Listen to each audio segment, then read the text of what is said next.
ИИМдин кылмыш иликтөө башкы башкармалыгы жарандарды алдамчылардын торуна түшүп калбаш үчүн этият болууга чакырат. Техникалык түзүлүштөрдүн өнүгүшү менен кылмышкерлер урдоонун жаңы ыкмаларын ойлоп табууда. Бул ыкмалардын бири мессенджер аркылуу чалуулардын пайдаланып, телефондун алдамчылыгы. Алдамчылар потенциалдуу жабырлануучуну кандайдыр бир аракеттерди жасоого мажбурлашат жана өздөрү тууралуу бардык маалыматтарды ачыктоого түртүшөт. Жакында эле пайда болгон алдамчылыктын жаңы түрү боюнча айта кетсек, белгисиз адамдар телефон чалып, аны менен видео байланышка чыгууну суранат. Алар ар кандай шылтоолор менен телефон чалып, сатыкка коюлган товарды көргүсү келип же таппай жаткандыгын айтышат. Бирок телефон чалып жаткандар экрандан көрүнбөйт жана анын себебин телефондогу өзгөртүүлөрдөн улам болуп жаткандыгын айтышат. Милицияга кайрылган кыз белгисиз адам мессенджерден видео чалуу аркылуу байланышка чыккандыгын айткан.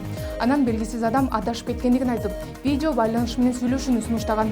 Всем добрый день, дорогие друзья. Я хочу вам рассказать про новый вид мошенничества. Это произошло со мной вчера. Буквально за секунду у меня сняли 28 тысяч сомов, деньги о кошелька, да? Поэтому хочу вам объяснить, как это. Кыздын айтымында видео чалуу учурунда телефондогу уюлдук оператордун электрондук капчыгындагы 28 000 сомун чыгарып кеткен. Ошол учурда телефондун экранында СМС аркылуу сыр белгинин өчүрүлүп, кайра калыбына келтирилип жаткандыгы көрүнүп турат.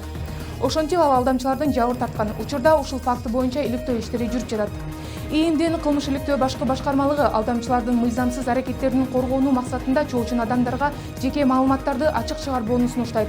Кандай гана учур болбосун банктын реквизиттерди чоочун адамдарга өткөрүп бербеши керек. Мессенджер аркылуу чалууларды жана видео байланышты баштоону сунуштаган белгисиз адамдар тарабынан мындай шектүү аракеттер болгон учурда сүйлөшүүнү дароо токтотуу зарыл.